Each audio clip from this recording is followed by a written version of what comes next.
Сайн байцгаана сонсогчдоо Skeleton podcast-ийн 127 дугаар дугаар эхлэх гэж байна. Тэгээ энэ удаагийн дугаартаа нэгэн хүндэт зочинтой байгаа. Манай зочин маань Art Properties компани гүйцэтгэх захирал Тэнгэрлэг Media Group-ийн тузын дарга уянгаагч маань хүрэлцэн ирсэн байна. Таны өдрийн мэндийг хүргэе.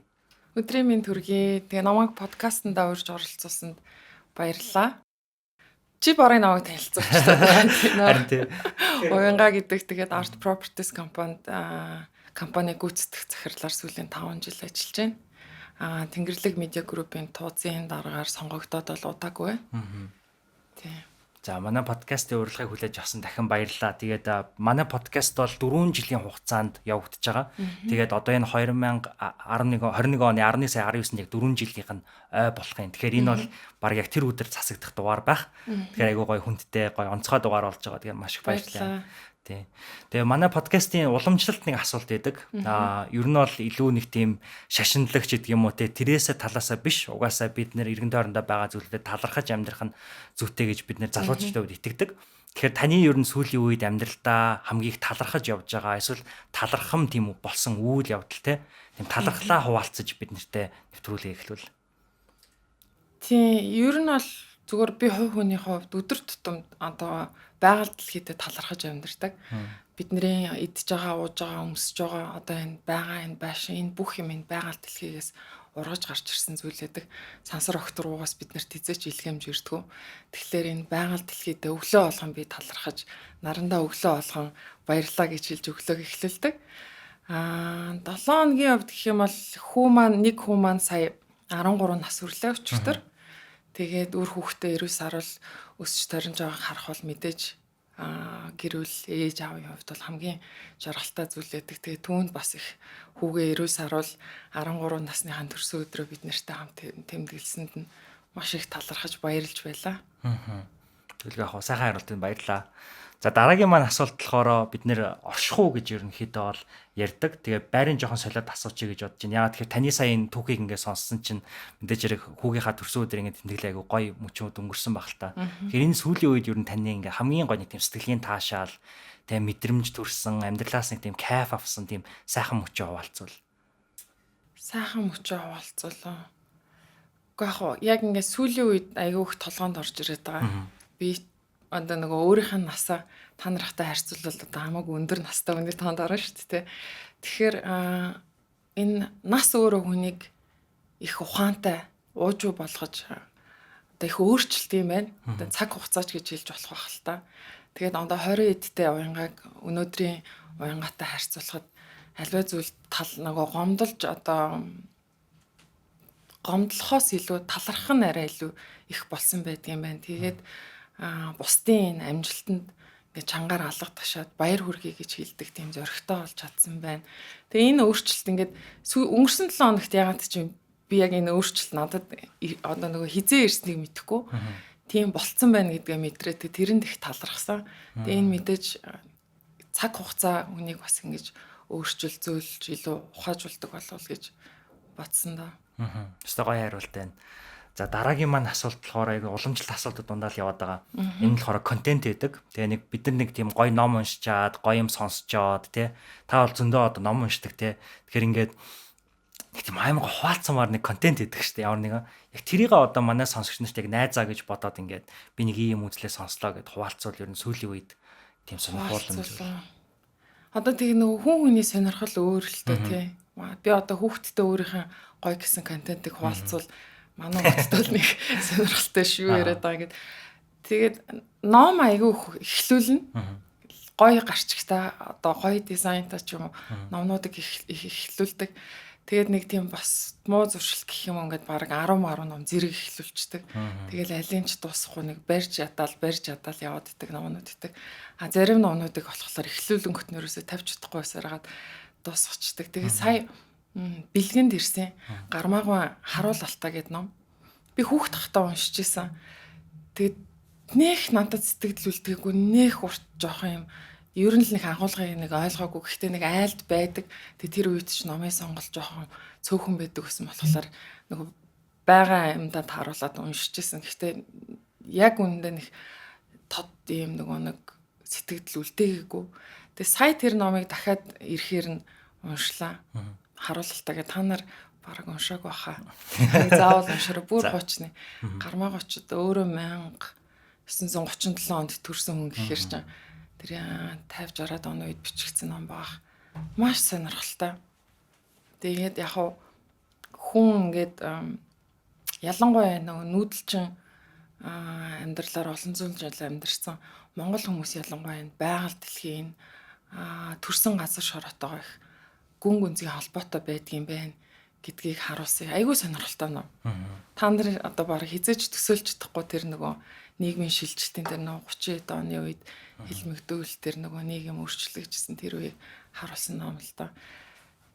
Тэгээ тэр ном их гоё сэтгэл төрүүлсэн. Тэгээ тэрийг одоо ингээд нөгөө хүмүүст байна. Тэр гармаагүй номыг дахиад нэг уншаарай. 20 эдтэй унших, 10 эдтэй унших. Тэгээ одоо унших шал өөрөө л шүү гэд зөвлөд байгаа. Тэгээ саяхан та нар бол тэрийг айгуу сайн мэдчихэж байгаа. Тэр нөгөө Minecraft юу эднэр гэдэг нэг юм одоо нөгөө тоглоомын ертөнцүүд, хиймэл ертөнцийн ертөнцүүд шүү дээ. Travis Scott гэдэг нэг дуучин нэг ямар юм дээр нөлөөд ирсэн. Fortnite дээр тоглолт хийсэн гэдэг. Тэр өөрөө ингээд тэрийг ингээд уншаад хүмүүсээ сонсголоор үнэхээр сонирхолтой. Бидний ирээдүйд одоо нөгөө хаашаа явж байгаа кинон дээр гардаг л зүйл шүү дээ. Одоо бодит биш ертөнц дээр тайз түрээслээ тэрэн дээр тоглолт хийгээд тэрийг нь хүмүүс үзээд тэгээд өшөө тэрнээс орлого олоод одоо ингээд нэг хүн төрөлхтний амьдралын бас нэг шин хэв маяг мөчлөг эхэлж гин удаа гэж харсан. Тэр надад их сонирхолтой санагдсан. Тэгээд зэнтэй залуучууд тэрний талаар бол мэдээж надаас илүү их мэдлэг мэдээлэл байгаа ахaltaа. Харин би бас яг энэний тухай ерөн сүүлийн үед нэлээ яг тантай баг төстэй ингээд нэг бодож эхэлж байсан аахгүй. За ер нь одоо Facebook сайн нэрээслээ мета болчлаа шүү дээ. Тэгээ яагаад ингэ солилцсон бол гэнгүүт нөгөө Facebook чинь жоохон ингэ нэр муутай байсан шүү дээ. Тэгээ соличуу гэсэн чинь яг үнэндээ бас тийм хүүхдүүдийг ингээд шал өөр ертөнц үүсээд байгаа. Тэр ертөнцид илүү тааруулж бүтээж байгаа юм байна гэдэг чийсэн. Тэгэхээр та айгуу гоё тийм цаг үе мэдрээд те айгуу гоё юм хуваалцлаа гэж би бол бодож байна. Тэр би энэ дэр нэг юм нэмээд хэлчихээд ер нь бол одоо энийг юу гэдгийг нөгөө интернет тоглоом энэ нөгөө интернетийн хэрэглээ захим хэрэглээ хүүхдтэйг хязгаарлах ёстой. Одоо ингээд хитрхи донд чинь гэдэг. Мэдээж энд нөгөө хязгаар нь зүг байх ёстой. Тэрнээс биш энэ хэрэглээг хүүхдүүдээсээ бүр ингээд нөгөө хороод хориглоод байх нь өөрөө буруу байх болов тэр одоо хэрэглээг хүүхдээ өөртөө зөв дадуулаад тэрнээс өөртөө хэрэгтэй мэдээллүүд олж авах хэрэгтэй болов гэж боддог. Тэгээ тэр зөвхөн өөрийнхөө хүүхдүүдээр жишээ аваад ботход яг нөгөө нэг хичээлдээ яваад харж ирээд гэрийн даалгавраа хийгээд тэгээд ингэсээр ямар ч гэсэн хамгийн багадаа 2-3 цагийг бол хүүхдүүд тэр ертөнцтэй одоо ингээд би хүссэн хүсээгүй зарцуулаад тэндээ найз нартайгаа тэд нартэйгээ уулзч уулзраа тэгээд тэнцэнэ бүр хувцс худалдаж авдаг одоо нөгөө өөрийн байшингаа барьдаг ингээд нэг тийм ертөнцийг тоглоомын юм шиг хэрнээ хүүхдүүдэд маань тэр нь бас тоглоомын гэхээсээ илүү одоо энд байгаа бидний өгч байгаа энэ ертөнцөөс илүү бодит юм шиг заримдаа хандаад байгаа нь харагдаад идэг. Тэгэхээр энийг хорхосоо илүү бид нэр өөрсдөө бас тодорхой хэмжээний ойлголттой болоод тэр нэг зохистой хэрэглээнд нь дадуулах тал дээр анхаарах хэрэгтэй болоо гэж боддیں۔ Саяны яриатай холбоод ярих. Тийм маш гоё зүйл хуваалцлаа. Одоо яалтчгүй л NFT те ингээл бүх нэг виртуал гэж бодож исэн зүйлүүд жинхэнэ үнэт зүйл болоод өнөөдөр нэлээд бас энэ зүйлүүд яг бидний үргийн хэрэглээнд баг нэвтэргээд штэ те. Тэгэхээр яхаа аргагүй би бол санал нийлж байна. Маш их баярлалаа. Тэгээ та энэ номон дээр одоо энэ номыг нөгөө бэлгэнд авсан гэж хэлж штэ те. Тэрнтэй адилхан би зур нэмээд нэг юм асуучаад та бусад хүмүүст хамгийн их бэлгэлдэг ном юу вэ? Ер нь бусад хүмүүст хамгийн их бэлгэлдэг те. Манай нөхөр бит хоёр нэг номонд аягүй дуртай амжичгэн. Tuesdays with Morrie. Бас миний дуртай. Дуртай байдаг Mitch альбом. Тэгээ дараа нь Mitch альбомын нилээд ноноод уншсан. Тэрээсээ таалагддаг ганцхан тэр ном л аягүй гоёс. Тэгээ тэр өөр аягүй жижигхэн штэ тэгээ нэг 2-3 цаг шаардлагад нь бараг төвлөрөөд унших юм бол тэр номыг би хүмүүст маш их бэлгэлсэн.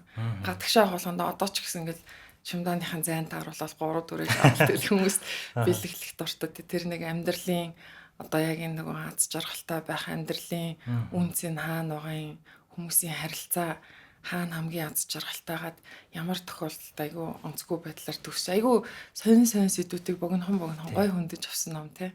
Тэр номыг их бэлгэлдэг. Сүүлийн бараг 15-6 жил тасралтгүй хүмүүст бэлгэлж байгаа. Санал болгож байгаа. Би яг хамгийн анх найз хүнтэйгээ болцоонд явахдаа яг тэр номыг бас олоод яг би хэлж ийсэн. Чи нөгөө хамгийн анх ялангуяа англи хэл сурж байхад нөгөө хэллэг нэг тийм хүнд биш те. Амар хөнгөн. Амар хөнгөнд амар гоё. Ойлгоход амар нөө. Тийм. Стагаа хариулт байна. Баярлалаа. За дараагийн одоо яг энэ уламжлалт асуудлуудаас хамгийн сүүлийнх нь болохоор зуршил гэж байгаа. Тэгэхээр бид нөгөө амьдралдаа санаатай санаандгүй янз бүрийн л зуршлуудыг ер нь бий болгоцсон байдаг те. Тэгээ би бас энэ асуултыг өчигдөр бодож исэн чинь заримдаа бас нэг тийм амьдралдаа хэрэгжүүлэхгүй байгаа зуршлыг хүртэл хүн мэдчих хэвээр байна гэж бодсон байхгүй. Жишээ нь би бясалгал хийх дуртай мөртлөө ойрд юусоо хийхгүй байгаа. Тэнгүүд нөгөө хийх ёстойгоо мэдээд байгаа тий. Тэрнтэй адилхан танд ер нь санаатай санаандгүй хэрэгжүүлж байгаа эсвэл хэрэгжүүлэхгүй байгаа тийм хуваалцмаар дадал зуршил байвал. Яа эмэгтэй хүн болохоор би нөгөө нэг энэ эрүүл зөв хоолтыг өөрийнх нь дадал зуршил болох ёстой гэж боддог. Тэ бусад хүмүүсийг ч гэсэн одоо надад заягдсан энэ би ганцхан би энийг одоо хинтээ ч хувааж чадахгүй. Гэхдээ надад энэ дахиж бас оногдохгүй. Тэгэхээр энэ өөрийнхөө идэж ууж байгаа амьдралын хэм маягийг аль болохоор эрүүл зөв зохистой байлгах гэж хичээдэг. Тэгээд урд нь ч гэсэн нэг ярилцлаган дээр хэлжсэн. Цэвэр ус бол миний одоо нөгөө байнга хэрглэж авах хэвээр хамгийн сайн дадлуудын нэг гэж боддог. Би өөрөө дасгал хөдөлгөөн хийх дуртай. Гэхдээ тийм нэг хүчтэй биш юм хөнгөн шиг. Сүүлийн ковидоос болоод тэгээд нөгөө ажлынхаа бас ачаал цагийг өөрөө зөв тааруулж чадахгүй байгаа учраас ерөөсөө дасгал хөдөлгөөнөө хийж чадахгүй байгаа. Тэрэндээ ингээл жоохон хямраал идэг. Үе хямраал идэг. Тэгэл яг айлхаар лифтээр явахгүй шатаар гүрчгэл нэг ойрхон зайд бол эвтэйхэн гутал өмсөж ирээд алхаад ажиллаа амжуулж авах сонирхолтой ч юм уу. Тиймэрхүү байдлаар нөгөө чадахгүй байгаа дадлуудаа нөхөх байдлаар хичээгэл байгаад байгаа да. Гоё хариулт байна. Таны хувьд ингээд ер нь ингээд 7 хоногтой ингээд яг энийг л ер нь хийчихээр бусад ингээд амьдралынхаа дадал зуршлууд бас ингээд нэг зөвшөрчдөг нэг тийм зуршил байдаг шүү дээ. Яг нэг л юм хийхээр бусад юмнууд нэг аягүй гоё болоод идэг. Тэр нөгөө keystone habit гэдэг юм байлээ л дээ. Тийм тулгын чулуу зуршил гэх юм аашин те ингээд тэр байхгүй бол ингээд тоон өмөрчдөг. Тэгвэл ингээд хамгийн түрүүнд бас хоолноос гадна эрүүл хөдөлгөөнөөс гадна өөр ямар дадал зуршил юм бодогдчих. Яг нөгөө ялангуяа бүтсэн өдөр нөгөө эх 7 хоногийн ажлуудыг аягүй сайн төлөвлөх хэрэгтэй байдаг. Хэрвээ төлөвлөгөөгүй эхэлчих юм бол тэртээ тэргүй нөгөө ажил дуусахгүй өглөө гараад бужигсаар хагаад нөгөө нэг яг гол хийх ёстой юмнууд маань аягүй хаягдсан байдаг. Тэгээд надаас хаягдан гот дараа нэг хүн надаас нөгөө шийдвэр хүлээгээд тэр хүн дээр ингээ хаягдаад аягүй олон хүний ажлыг ардаа ингээд нөгөө хүндрүүлсэн байдаг. Заримдаа ингээд нөгөө би завгүй байна гэж бужигсараа. Тэгэхээр төлөвлөлт хамгийн чухал байдаг миний хувьд. Төлөвлөх бол одоо хамгийн хэрэгтэй одоо амьдралдаа хэвшүүлсэн дадлуудын маань нэг юм болов гэж боддог. Яг нэгт өдрөө эхлэхээс өмнө өглөө хосоод тийг ингэн цайгаад идэм байна уу нэг айлхаар бүх юм маш эмхтэй төлөвлөхийг хичээдэг. 7 хоногоо бүтнээр нь энэ дээр ганц юм нэмээд асуучих жоохон хувьдаач гэдэг юм уу. Та ер нь төлөвлөлтөө ингээд яг дижиталаар төлөвлөж гинөө эсвэл ингээд дэвтэр цаасан дээр ер нь төлөвлөж гинөө. За янз.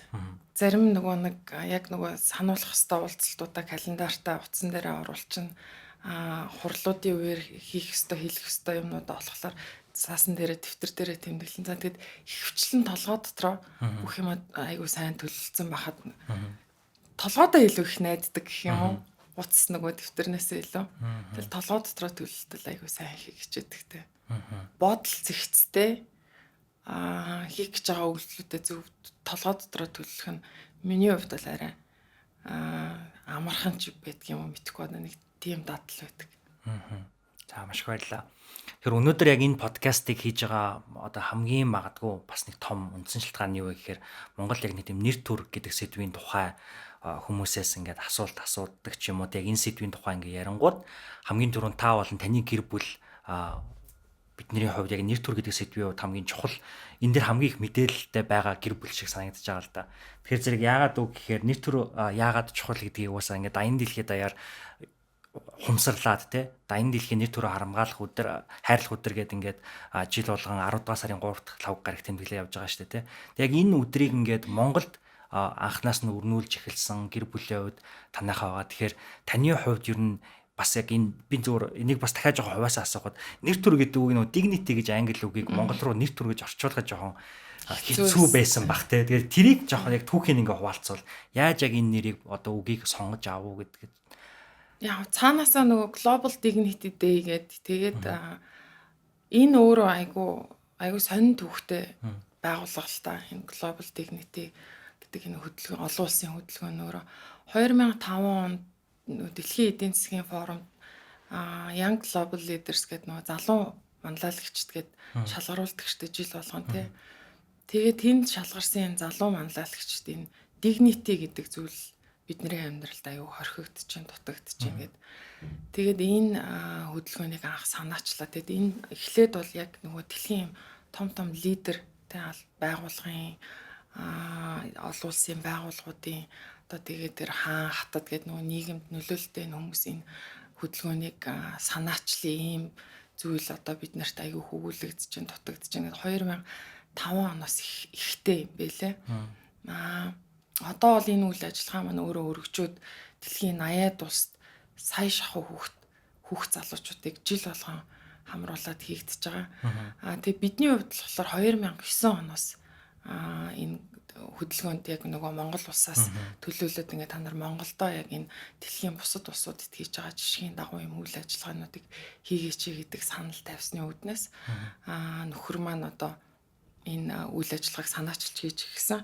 Тэгээд хамгийн түрүүнд 2009 онд хийж эхлэхэд нөгөө dignity гэдэг үгээ Монгол руу буулгах хэрэгтэй болсон.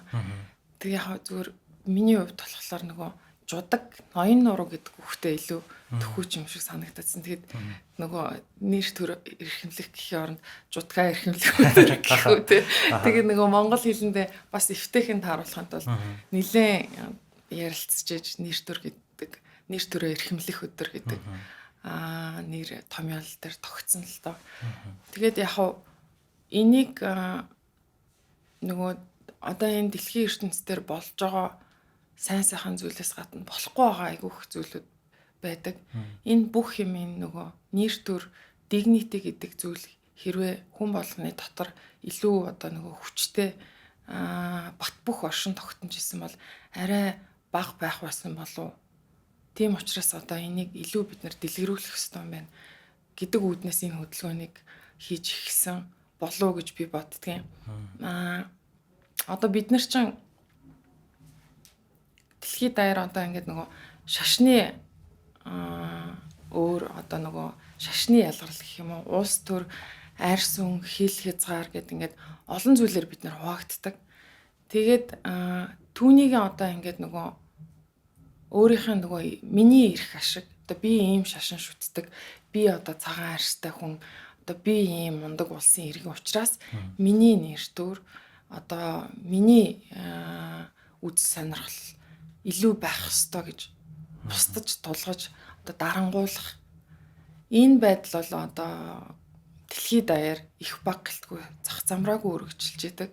Үүнээс болоод энэ янз бүрийн дайн, өсөглөн одоо зовлон хүн төрөлхтөнд нүүрэлдэг болов гэж зүгээр би дотроо боддгийн. Хэрвээ бид нар нөгөө яг эрхчлөөтэй адилхан байхгүй нөгөө би эрхчлөөтэй хүн. Гэхдээ миний эрхчлөө хаана хязгаарлагддаг вэ гэхээр чиний эрхчлөөгөөр хязгаарлагддаг.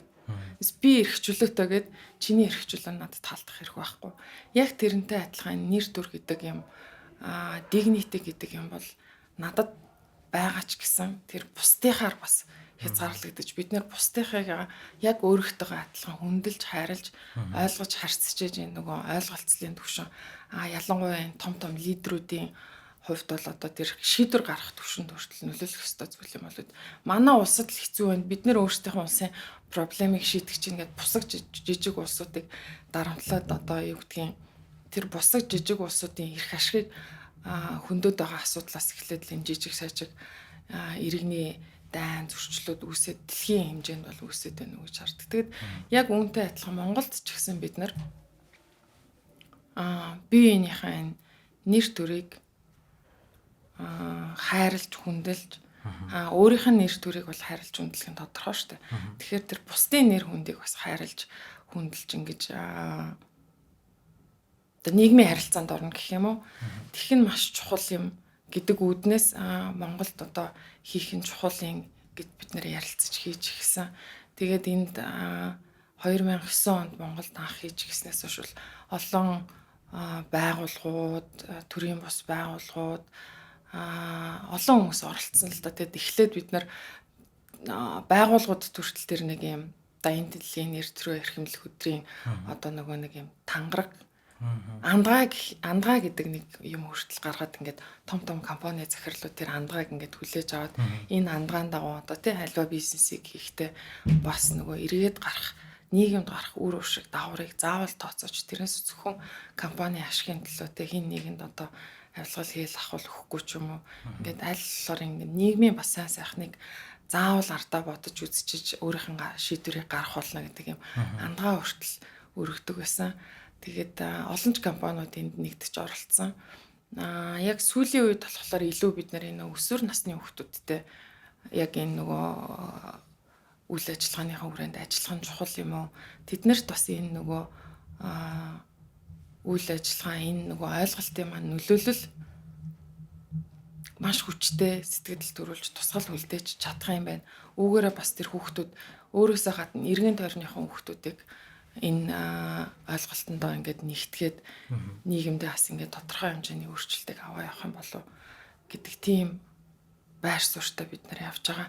Тэгээ та хэд ч гэсэн бас энэ үйл ажиллагааг дэмжиж ингээд надтай юм ярилцлага хийгээд өшөө янз янзын сонирхолтой хүмүүстэй ингээд ярилцлага хийгээд явж байгаад бол маш их талбартай. Тэг манай Global Shapers-ууд айгу олон жил идэвхтэй оролцож байгаа. Туулар аттрактив хүмүүс олон жил идэвхтэй оролцож байгаа. Гол хийдэг юм маань ерөөсөө л нөгөө өсвөр насны Нахлах ангийн сургуулиудаар яваад яг нэр төр гэж юу юм энэ талаар хэдүүлээ ярилцъя гэд хийдэг шүү дээ. Энийг өөрөө их том сэдв нэр төр гэдэг. Нэр ийм юмтай байвал чи нэр төртэй хүн мөн.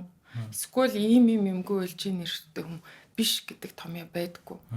Тэгэхээр энийг одоо хин нэгэнд нэр төрийг зааж явна гэхээс илүү нэр төр гэж юу юм? Энийг чи юу гэж харж байгаа юм? Би юу гэж харж байгаа юм? Тэгээ энд сууж байгаа энэ залуучууд юу гэж боддгийг. Энийг хэдүүлээ хоорондоо ярилцаад ойлголцлоо. Аллаар нэг төвшин рүү одоо нөгөө нэг шат ч гэсэн ахиулж аваачвал энэ өөрөө нэр төр гэдэг зүйлийг хүн болгонд тэр нөгөө үлдэх үлдсэн илүү байх юм болов гэж боддог. Тэгээд хүүхдүүдтэй тэр үднээсээ ч гэсэн нөгөө ярилцлага талаасаа илүү хийдэг. Тэгээд ээж автагаа та нар энэ сэдвээр ярилцаж үзсэн үү гэхээр манай ээж аваа мэднэ, би мэднэ. Гэхдээ бид нар хоорондоо ердөөсөө ярилцж байгаагүй юм байна гэдэг энэ нэг бүх хүн мэддэг хэрнээ. Бид нар хизээж хоорондоо гэр орондоо өөр хүүхдтэйгээ найз нөхдөдөө ярьдгүй сэдвүүдийн нэг юм болов гэж боддог.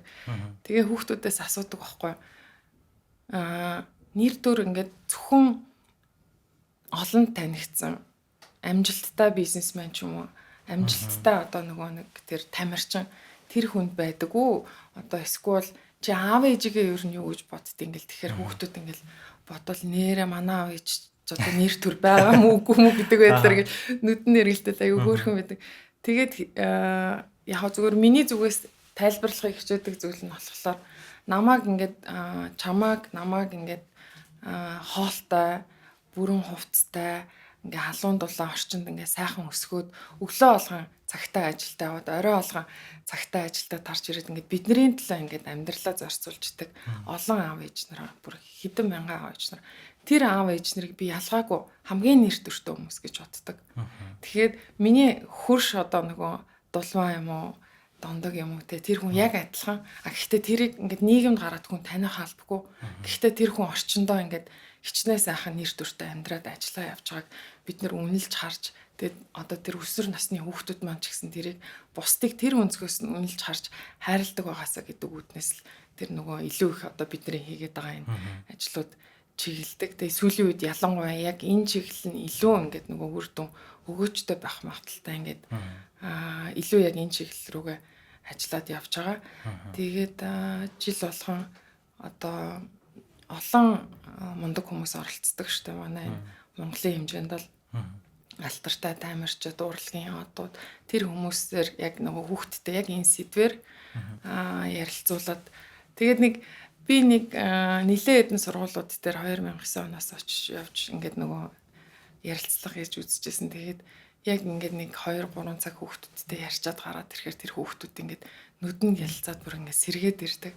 Тэгээ анги хамт олонний уур амьсгал ч гэсэн аюух өөрчлөгдөг. Гэ дараа нь надтай нэг хүүхд таралцчаад баярлаа гэд хэлжсэн. Тэгээд тэр ангид одоо ингээд сул муу нэлээд олон жилийн дараа таарч байна. байна. Олон жилийн дараа таарч байна. Та манай сургууль дээр ирж ирсэн гэд.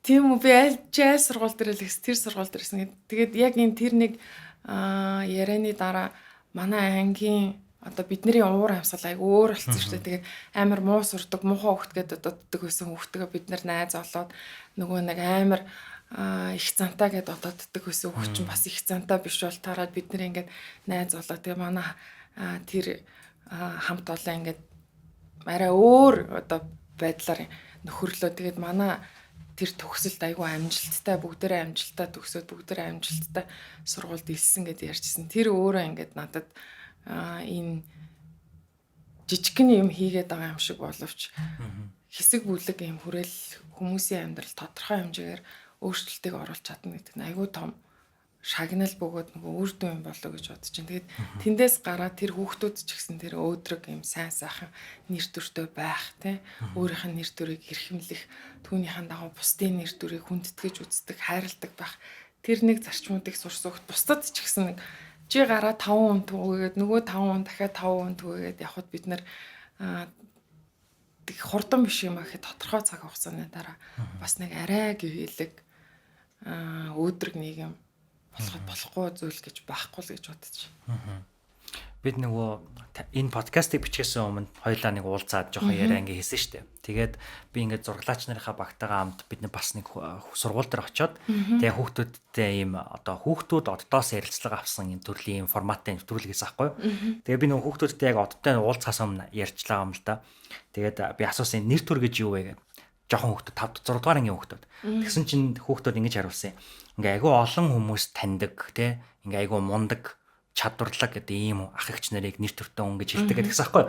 Тэгэхээр яг таны нөгөө одоо таны аав ээж нар чинь нэр төртөө юу гэдэг энэ асуулт надад толгойд орж ирээд шууд би тэгвэл таны аав ээж чинь нэр төртөө юу гэ 3 хүүхдээс зэрэг асуусч гурлаа нэр төртөө гэдэг ингээд шууд хариулж байгаа аахгүй.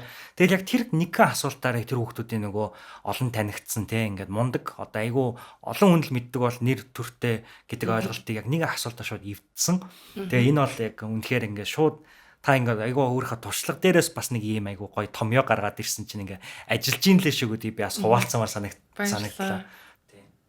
Нэг охин нилээ хэдэн жилийн өмнө 12 онд хаа 21-р сургууль дээр санагдчихэв. Би тэд бас яг ер нь нөгөө нэр төрийг яг ярилцаад ингээд нөгөө ойлголцлын бас нэг төвшөнд ингээд байхын тулд яг нөгөө ахлах ангийн хүүхдүүдтэй үйл бас нөгөө арай юмны наан цааныг ойлгодог болсон хүүхдүүдтэй учраас ярилцахад арай амарч гэх юм. Тэгсэн нэг охин нэр төр гэж юу вэ гэсэн чинь айгу тэр баг яриа эхлэхээс өмнө гараа урга хариулсан. Тэр хариулт одоо хүртэл бүр тэр охины хоолой нь ингээд миний чихэн сонсогдоод тээ. Нэр төр гэдэг бол хинт ч харагдахгүй. Тэр бол одоо ингээд миний хувьд бол би нэр төрийг хэдэн жилийн дараа хэлээ. Бүр ингээд маш том нэр төрөөр өөрийнх нь нэр төр үг үйлдэлээрээ байшин барина гэж боддог. Би өдөр болгоо нэг тоос уцуулна. Тэр тоосоо одоо би аливаа хин нэгэн хүнд хийсэн сайн үйлдэлтэй одоо сайхан үг зүгээр л инээмсэглэж байж болно. Тэрэнгээрээ би өдөр болгоо нэг тоос уцуулна. Тэр тоосоороо би ингээд хідэн давхар ямар ийм гоё байшин барина. Гэхдээ тэр байшин хинч харах байхгүй. Бараг хинч харж чадахгүй байх. Тэр байшин миний дотор байна. Тийм байшинтай байхад би ингэн тэгнэ гэд би бүр өөрөө хэвээр амар гайхаад амар баярлсан. Тийм зүйлийг бас боддог. Одоо тийм зүйлийг хийн хэрэгжүүлнэ гэж өөрийнхөө амьдрал зориг тавьсан хүүхдүүд нэг биш нэлээд л хэд байдаг байх. Надтай таарлцсан л тэр охин байж таарлцсан баг. Гэхдээ энэ сэдвийг мэднэ гэд орхихгүй ш ингээд бүгдээрээ ингээд нэг хаяач гисэн. За бүр жилдээ нэг удаа ч гисэн. Хамт олонныхаа дунд нэг цайны цагаараа ярьцдаг сэдв болгоод аав ээж маань хаяа нэг үр хүүхдүүдтэйгээ ярьцдаг сэдв байгаасаа гэж хүсдэг. Тэр л одоо энэ байгууллагын бидний хийх гэж байгаа үйл ажиллагааны үр дүн байх болно. Би дөнгөж сая нааша алхаж ирж байна. Алхах гэсэн чинь машинууд ингээд зам дээр ингээд битүү тавьсан. Тэгээ нөгөө бас хувцас шороо болохгүй гэхээр заавал машин зам руу гараад өөр машин явж хахад нэг садаа болж алхаж байгаа байхгүй наашаа эрэхтэй. Тэгээ бодчихсэн бид нэр ингээд нэг альва ямиг жижиг зүйлээс л уулна эхлээд датчвал тэр нөгөө зам дээр машинаа тавьсан хүн бол айгүй чухал ажилтаа байхгүй бас дотроо те. За миний ажил чухал юм чи ингээд зам дээр машинаа тавиад ажиллаа бүтээх гээд явцсан л байгаа. Гэтэл тэрийг ингээд зурж өнгөрөх байгаа нөгөө хэдэн зуун машин бас л чухал ажилтаа байхгүй уулна те. Тэгэхээр нэг юм биеийнхээ амьдралд юм садаагүй хүндэтгэлтэй байна гэдэг бол жижиг зүйлээс л эхлэх байх гэж боддгийг. Энэ ялгаагүй л бас нэр төртөө миний нөгөө нэг өөрийн амьдралтаа барих тэр зарчимтаа нэгтгэх ёстой бах. Тэгэд хүн болгоно нэг юм жижиг зүйлийг зах бий л болж ивэл гэхийн оронд би ингэчүүл ард нь ямар уршиг гарах вүлээ гэдэг нэг тийм зүйлийг байн бодоод мэдээж өдөрт 10 тийм болохгүй л гаргадаг бол ядаж нэг 2 болж байгаагийн нэг жоохон хасаад явчих юм бол энэ одоо надад байгаа нэр төр гэхүү ноён нуруу гэхүү одоо жудаг гэж нэрлэхүү би мэдэхгүй байна. Тэгээд би нэг надаас нэг жижиг сажиг юм үйл гарахаар эргэн тойронд байгаа хүмүүс бас нэг баг багаар те энэ ингэж болж хат би ч гэсэн нэг айтаахан байж ч гэдэг юм. Ингээд баг багаар би энийгээ ингээд нэг өөрчлөөд яваад ах тэр нэг үүд хаалгыг л нээх гээд энэ нэр төрөө эрхэмлэх өдөр дайн дэлхийн нэр төрөө эрхэмлэх өдөр гэдэг зүйлийг 2009 оноос хойш хийгээд байгаа. Тэрнээс хойш энэ бүх хүнийг нөгөө нэр төртөө олгож өөрчлөх гэж байгаа юм биш юм.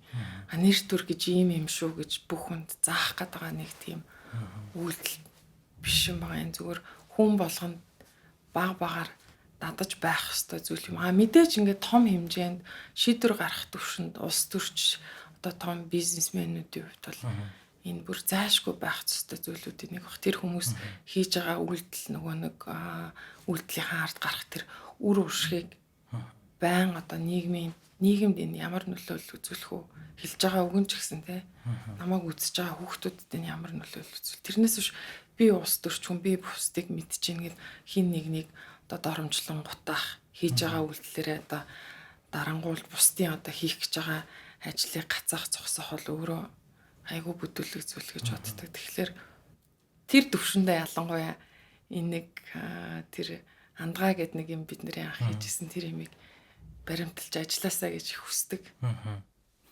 Та сая нөгөө тэр охины хэлсэн үгийг ингээд хэлэхэд ингээд миний хүртэл ингээд нэг шар ус басаал те нэг дотор арзааж байна л да. Тэгээ би бас энэнийг ингээд бод яагаад магадгүй тэгж юм гэхээр би өөрөө global shaper болсон сая.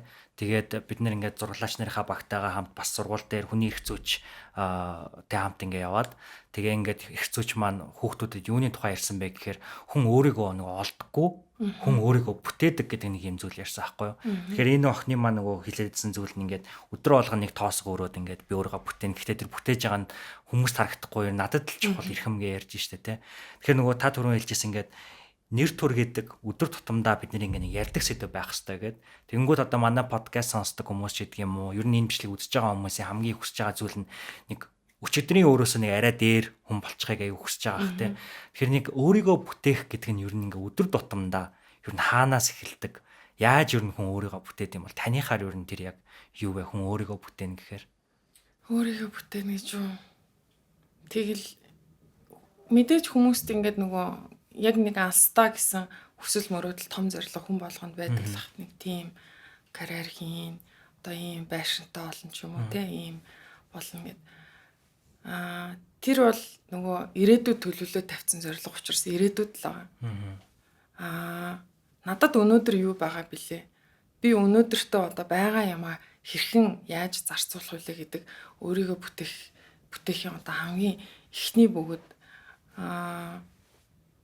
амархан гэх юм уу нэг талаас баг хэцүүч гэх юм алхам юм болвол гэж боддоо шүү дээ. Одоо өнөөдөр би босоод ийм юм хийх ёстой гэж бодсон бол тэрийгээ л хийх ёстой. Тэрнээс биш юу гэдэг нь би тэртээ тэргүй ирээдүйд тийм нэг мундаг хүн болох ч юм чи за өнөөдөр шиг маргааш л хийчих юм уу тийм. Энэ өөрийгөө бүтээхэд хамгийн их нөгөө хүнд садаа болдог зүйл юм болов уу гэж би өөрөө боддог. Одоо бараг залхуурал гэж хэлж болох л та тийм. Тэгэхээр өнөөдөр надад оногцсон хийх ёстой зүйлийг би хамгийн сайнаараа хийчих юмсан л гэж хичээдэг. Зүгээр аяг угаахч байсан хамаагүй. Гараад хүнд туслах байсан ч хамаагүй. Бүр чухал шийдвэр гаргаад гэрээд байгуулах байсан ч хамаагүй. Тэрийгэл хамгийн сайн хийгээд унших хэрэгтэй юм хамгийн сайн уншаад хүнтэй уулзах хэрэгтэй бол уулзаад ойлгох хэрэгтэй бол ойлгуулад өдөрт хийх оногцсон юм хамгийн сайн хийгээд явах нь өөрийгөө бүтээх хамгийн ихний алхам болов те тэр өдөр өдрөөр мэдээж л сайжраад дээшлээд явах бах. Маргааш руу альва зүйлийг түлхэнэ гэдэг бол дахиад л нөгөөдрөлөө түлхэх бас нэг шалтгаан. Тэгээд нөгөө л өөрийгөө бүтээх тэр цаг хугацаа алдах бах. Шүт цаашдаа бүрч хийх сонирхолгүйч болж магадгүй те. Тэгэхээр өнөөдөр л өөрийгөө хамгийн сайнаар нь ойлгож өнөөдөр л өөрийгөө хамгийн сайн шахах ёстой өдөр гэж боддог. Өглөө болгон мэдээ гэж боддог. Таны одоо энэ нэг түүх бас хуваалцсан. Ингээд хэдэн жилийн дараа нэг хүүхд таараа та ингээд манай ингээд ийм нөлөө үзүүлсэн ингээд гэжсэн шүү дээ.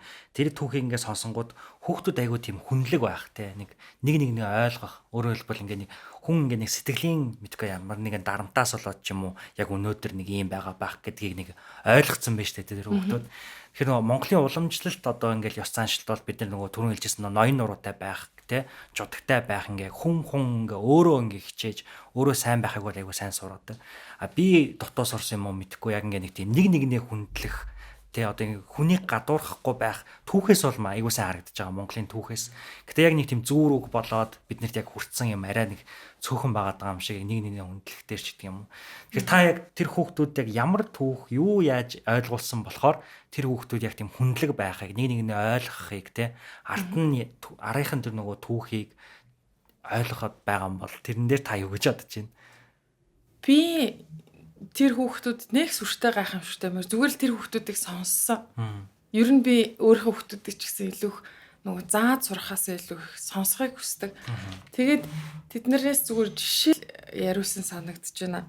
Одоо ингээд танаа ангийн хамгийн ингээд та нарт тусалдаг тусч хүүхэд нь хийн. Тэгээ та нар ингээд гоё юм хий гэхээр хийн ингээд дургу хамгийн хойшоо сууд юм уу гэхэр чи нөгөөдөлж байста. Энд тэгдэг тэр тэгдэг энэ тэгдэг. Энд тэгээ яад гэсэн юм бол юу гэж бодож байгаа ингээд ярилцаад тахлаар нөгөө хүүхэд нь зүгээр мэдгүйгээсээ жоохон санаа саваад ичээд хойшоо суудсан ч байдаг юм уу те. Асуухаасаа нэрлэхэд заашиг шиг намаг ийм асуувал ийм мэдгүй байхтай ингээ бодчих тийм шиг энд нь оролцохгүй ч гэдэг юм уу. Тэгэхээр иймэрхүү жижиг зүйлээс хүн ухарсан байдаг болохоос биш санаатаагаар ухрах нь илүү бага те. Тэгэхээр тиймэрхүү талаас нь ингээд ярилцаад чи тэгсэн юм шүү гэд ингээд өөрсдийг нь сонсоод ярилцаад ирэхлээр нөгөө хүүхдүүд чинь хоорондоо ингээд нөгөө нэг жиг гэд ингээд ярилцаад ирэхлээр тэд нар чинь өөрсдөө ойлголцлынхаа төвшнийг болоод ирж байгаа байхгүй юу. Тэгэхээр тэгвэл чи ингэсэн юм шүү дээ чи тэгсэн юм шүү дээ гэд. Тэгээд яг нөгөө биеиндээ ингээд багч гисэн тусалаад явхлаар бусдын амьдралд айгүй хөөрчлөлт орж болно гэдгийг л ярьж тайлбарж ойлгуулахыг хичээдэг л дээ хүүхдүүд те. Тэгээд тэр нэг амар том зүйлээс эхлэхгүй юу гэдэг ингээд нөгөө ойлгохгүй сууж байгаа л битээ ч хажуудгаасаа яана би энийг ойлгохгүй чи надад энэ дээр туслаач гэд асуучдаг байх чадвартай байх хэвээр. Хүн чамаас энийг ойлгохгүй байна гэд асуух юм бол чи ийм хин мэдхгүй байхтай ингэж бодохын оронд энэ хоцорсон л юм байна. Сонсож амжаагүй л юм байна. Тайлбарлаад өгчэй гэдэг нэг минутын 2 минутын юм нэг юм цаг завыг би эндээ гаргаж авах хэвээр. Тэг хүүхд ингээд айгүй муухай хийцэн бол яагаад ингэж үг гэдэг талаас нь нэг одоо өөрийгөө оронд нь тавиад бодоод үзээрэй ч юм. Тэг тийм энгийн зүйлийг хүүхдүүдтэй ярилцахаар тэд нэр өөрсдөө тэд нар чинь ургуулад бодоод ингээд бараг миний тайлбарлах гэснээс илүүгээр би юундаа тайлбарлаж өгöd ингэж штэ ингэх хэвээр юм штэ тэгээд ингээд нөгөө гарахад гэрэлтээд ирдэг гэсэн штэ. Тэгэхээр яг хүүхдүүдийг сэдвийг нь ингээд нэг жоохон ингээд өдөөж өгöd сонсох нь их чухал болов гэж боддог. Тийм бид нэр ер нь л аль болохоор сонсохгүй ингээд аль болохоор зөвлөөл чи тэг гэл хэлэх дуртай байдаг. Тэгээ надад би өөрөө ч гэсэн тийм алдаа гаргадаг. Тэгцснийхаа дараа үгүй би асуучихгүй да яагаад гэд нэг удаа аваад асуучихгүй. Надаас 1 минут л шаарддаг байсан хариултыг нь сонсогдол. Дараа нь өөрийнхөө хүүхдүүдээр гаргаснаа дараа харамслаг л да. Тэгтээ аль болохоор би бол сонсхийг хичээд чи түрүү нөгөө нэг монгол хүмүүсийн хувьд яриад шүү дээ. Тэрийг болохоор яг би дотроо зүгээр миний л хувь хүний бодол бид нар чинь ингээд нүүдэлчин амьдралаар амьдраад айгүй олон зуун жил явцсан. Тэгээд нөгөө нэг дор бөөнөрөө нэх амьдрдгүү. Нөгөө хот айлаараа тэгээд нэг амиа борлуулж довоо шарлуулна гэдэг үг гэдэг шүү дээ. Тэгээ тэр нэр төрийг бол маш их одоо эрхэмлэж үр хөвгтөд заадаг байсан. Байгаа. Одоо тэр нөгөө янз янзын ном зохиолууд дээр ч зүүр өгнөт ч нэр хугарахаар яс суугар гэдэг. Энэ бол ингээд яг утгачлаад ботхоор амар одоо нөгөө хамгийн чангаар хүүхдэд сануулж хэлж байгаа байхгүй чи нэр төрөөс эвтүүснээс нэг ясаа хугалчаад одоо байж ивэл надад дээр шүү гэдэг үгийг хэлнэ гэдэг бол энэ бол бүр одоо хэлж болох хамгийн хүчтэй сануулга байгаа байхгүй. Гэхдээ яг одоо ингээд одоо яагаад бид нар тэр байхгүй байгаа юм? Бид нар одоо ингээд жоохон нэр төрөө эрхэмлэхгүй байх юм уу те би энийг үл хүндэтгэлтэй хандаад байна гэдэг нь бид нар өөрөө ингээд нэг хотшоод нийгэмшэд амьдрахын процесс маань бас нэг олон жил болж амжаагүй. Бид нар нөгөө нэг бие биендээ сатаа болохгүй. Одоо бие биентэйгээ хүндэтгэлтэй харьцах тал дээр бас нэг жоохон тутмаг байгаад байна уу гэж хардгийг. Одоо тэгээ бусад нөгөө олон зуун жил ингээд хотчсан амьдарсан Европ энэ бусад улсуудыг харахаар нөгөө өөрийн эрх ашигаас илүү бусдад нэг садаа олчихгүй юмсан гэдэг зүйл одоо та нар бол мэдчихэж байгаа шүү дээ. Хамаагүй илүү болцсон мэт. Манайхан болохоор эсрэхээрээ би л болж байвал за яг энэний асуудал дараа явах гэж одоо тэр саяны машины жишээл ахгүй. Тэгэхээр альва тандахтаа нэг юм нэг хотыг бид нар хувааж амьдарч байгаа. Нэг замыг бид нар хувааж амьдарч байгаа. Одоо нэг барилга дотор хэдий би тэр байшин худалдаж аваад дотор нь би амьдарч байгаа ч гэсэн орцоороо гараад явж байгаа тэр орчин бол бид нэр тэрийг хувааж хэрглэж байгаа. Тэгэхээр хогоо аяхгүй байх одоо юу гэдэнтэй чимээ шууган гарахгүй байх. Тэр нэг би энтэйгээ хуваалцж байгаа гэдэг зүйлийг айгүй сайн мэдрээд хажуу талынхаа хөштөө садаа олчихгүй доод давхрын айл садаа олчихгүй ингээд аливаа зүйлд хүндэтгэлтэй байна гэдэг энэ нэр төртөө одоо энэ эрхчлөө нэр төр энэ нэг би энтэй хувь хүний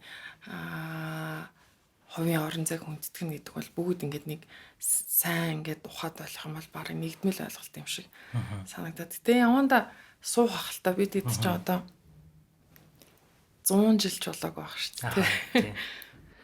Таны яриаг ингээд сонсонгууд айгүй тийм одоо ингээд яг надад бол мэдэрч байгаа мэдрэмжээр нэр төр гэдгийг та үнэхээр яг ингээд яриад дууссан юм шиг санагдаад байгаа байхгүй юу? Үнэхээр нэрээ ингээд сонсох те зүгээр л нэг нэгнээ сонсох гэдэг. Би бол тэр хариултыг үнэндээ ингээд хүлээгээгүй. Тэг энэ хариулт бол ингээд амар гоё хариулт байна. Тэг ингээд бодонгууд нэрэл нэр төр гэдэг чинь нэг нэгнээ сонсох, ойлгох те ийм юм байна гэд ингээд бодогдлоо л доо. Тэгэл баярлалаа танд. Тэгээ би нөгөө таны угаасаа яриа ийм ярилцлага айгу цөөхөн байдаг интернетээр. Тэгээ ганц олд сонссноо ингээд сонсч ийсэн аахгүй юу? Тэгээ тэрнийг ингээд сонсож хагаад хөтлөгч маань нэг ингээ асуучихгүй яав та гэж нэг ботсон нэг асуулт байсан. Тэгээд нэвтрүүлэг маань дуусах өгч байгаа болохоор тэр асуултаа бас дахиад жоохон өөртөө зориулаад асуучмаар санагдаад байна. Тэрний юу вэ гэхээр та түрүүн сонсох гэж хэлж илаа. Хүүхдүүдээ ч гэсэн та амар сонсдог. Ер нь тэгэхээр таны гэр бүл бол нэлээд бие биенээ сонсож ойлгодог гэр бүл юм болов уу гэж бодлоо. Тэгээ энэ бодол маань юун дээр төвлөр бас гарч ирсэн бэ гэхээр та ингээд нөхрөөсөө суралцсан нэг зүйл бол ингээд уужуу байх гэдгийг та суралцсан гэж тэр нэвтрүүлэг дээр хэлж ирсэн байхгүй юу. Тэгэнгүүт миний нөгөө бодсон бодол нь тэгвэл нөхөр нь уянгаа агчээс юу сурсан бол гэж асуумаар санагдаад байсан юм л да. Тэгэхээр та хоёр ингээд бие биедээ сургасан юм байгаалах тий тэндээс ингээд та өөрөө нөхөртөө хамгийн их сургасан зүйл бас манай сонсогч жоохон сонирхолтой байж магадгүй гэж бодож байна л да. За одоос надаас юу сурсныг нь өөрөөс нь асуухгүй бол би өмнөөс нь надаас ийм сурсан гэж хэлэхэд бол мэдэхгүй байна. Яг хоо бит хоёрын урдны тэр яг нэг л удаа яг ингээд ярилцсан гэжсэн тэрэн дээр ч гэсэн хэлжсэн. Миний хувь хүний орон зайг би нөхрийнхээ хувь хүний орон зайд хүндэтгэлтэй хандахыг хичээдэг. Одоо биеийнхээ орон зайд тодорхой хэмжээнд ингээд нэг эрхчлөөтэй дураараа байхыг хангахгүй бол одоо хамт амьдрахад гэр бүлийг бат бөх байлгахад надад айгүй боломжгүй хэцүү юм шиг санагдаад идэг ингээд миний юу хийх одоо яах тэр бүх юмд оролцдог эсрэгээр би буцаага тэр хүний ингээд бүх хувийн одоо тэр нэг орон зайд нь байнга оролцоод байвал хамтын амьдрал байна гэдэг их төвхтэй болов гэж боддог. Тэгээ бид хоёр чинь нэг эцэг гэхээс төрөд хамт өсөөгүй. Зүгээр хоёр шал өөр орчинд хоёр шал өөр гэр бүлийн хүмүүжлэр өссөн хоёр хүн би эндээ хайртай дуртай болоо сууж байгаа шүү дээ. Тэгэхээр энийг нэг гэр бүл бат бөх байлгахад бол тэр нэг хувь хүнийхэн тэр нэг зан чанар одоо гарч болох янз бүрийн надад таалагдахгүй байгаа ч гэсэн тэр хүнд байдаг дадал зуршил одоо тэр бүх юм дээр нь жоохон хүлээцтэй тайван хандах хэрэгтэй болов гэж бодчих. За надаас юу сурсныг өстой мэдэхгүй. Магадгүй боломж олт юм бол би асуунаа. Тэгээ надад хэлээрэ тэгвэл. За тэгэхээр ер нь бол манай нэвтрүүлэг бол дуусаж байна энэ хүрээд. Тэгээд манай подкастын нэг уламжлалт нь юу вэ гэхээр ер нь сүүлийн орон зай гэж үлдээдэг байхгүй юу? Яг сайн ярьсантай ч адилхан тий. Тэгээ орон зай гэхээр одоо хөтлөгч заавал асуулт асуух хэсгүй юм шиг санагдаад байдаг надад зарим үед. Тэгэхээр ингээд яг хамгийн сүүлд нь танд ингээд хоосон орон зайг үлдээе. Тэгэхээр энэ удаад намайг баг байхгүй гэж бодоод та өнөөдөр төрж байгаа энэ мэдрэмжээ те магадгүй ингээд мөнхөлж үлдээгээд өнөөдөр юм байна да. Эсвэл сонсож байгаа хүмүүстэй те та нарт ингээд энийг л зүйлд нь би нэг хэлмээр санагдаад байна ингээд үлдээх тэр орон зайг нь танд үлдээе гэж танд өгж байгаа шүү. Тэгэхээр чи бүр өстэй амар том орон зай үлдээ шүү. Тэгээ энэ орон зайг бол та хүснээр ашиглаж болдог юм орон зай байгаа.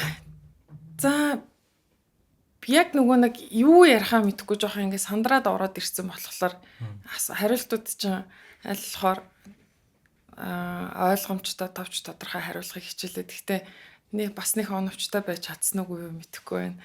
Тэгээд намайг уурж оролцуулсанд баярлалаа. Тэгээд энэ сэдвийг чухал гэж бодоод хүндөөд нэр төрөө эрхэмлэх энэ өдрийн хүрээнд энэ сэдвэр ярилцлага хийж байгаад би хувь хүний хувьд маш их талархаж байна. Энийг одоо нөгөө нэр төрөө эрхэмлэх өдөр гэдэг ингээд яриад ингээд яхалаар хүний анхаарлыг нэг татдаг сэдв өөрөө биш.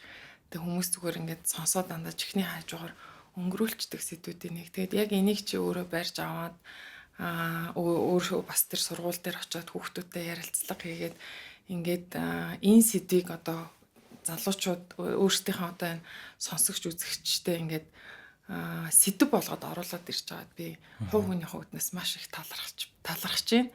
Тэгээд дараа жил болгон болвол яг энэ 10 сард аль нэг өдөр нь подкаста яг энэ сэдвэр өөр сонирхолтой олон хүмүүстэй хийж байгаараа гэж одоо хүсье.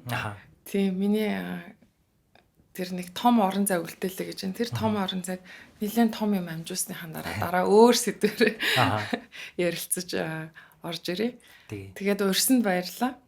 Тэгээд үзэж байгаа хүмүүст бас сонирхолтой өгөөчтэй зүйл ярьж чадсан болов гэдэгт л жоохон санаа зовоод шүү. Яг би нөгөө ингээ подкаст хийж явахдаа дараагийн асуултаа бодох айгу дургу байхгүй юу? Ягаад гэхээр үнэхээр сонсомоор идэг. Тэгээд ялангуяа ингээд камертай ахаар бүр хэцүү байт юм байна. Би ер нь камертай нэх олон подкаст хийж байгаагүй. Гэхдээ яг өнөөдөр бол ингээд тантай ярилцаа сууж байхад бол зүгээр л сонсоод юмар байла. Тэгэхээр тэрнтэй адилхан яг сонсогч нар маань ч гэсэн яг тийм мэдрэмж би бол авсан гэдэгт бол өөрөө хөтлөгчөө өвч тэр сонсогчтой өвч тэр айл айланд итгэлтэй байна. Тэгээ яг үнэхээр танаас сонсъё, үг дуулъя гэдэг зүйлүүдээ бол сонсчлоо гэж итгэж байна. Бидний урилгыг хүлээж авсан маш их баярлалаа. Тэгээд яг энэ сэдвийн хүрээнд 2009 оноос хойш та болон таны гэр бүл, таны нөхөд тийм ээ, хамт олон найзууд бүгдөө ингээ хамтдаа энэ сэдвийн төлөө, Монголын хүүхдүүдийн төлөө, ирээдүйн төлөө ингээд одоо хүртэл ингээ өнөөдөр энэ хамт суугаа ярилцаад байж байгаа тань маш их баярлалаа гэж хэлье да. Нэвтрүүлгээс баярлалаа. Тэгээ энэ нэвтрүүлгийг үзэж байгаа бүх хүмүүст аз жаргал сайн сайхныг хүсье. Тэгээ хамгийн гол нь эрүүл мэнд. Тэгээд усаа сайн уугаарай. За баярлалаа. За баярлалаа баяртай үзэгчдээ дараагийнхаа дугаараар иргэн болцгаая.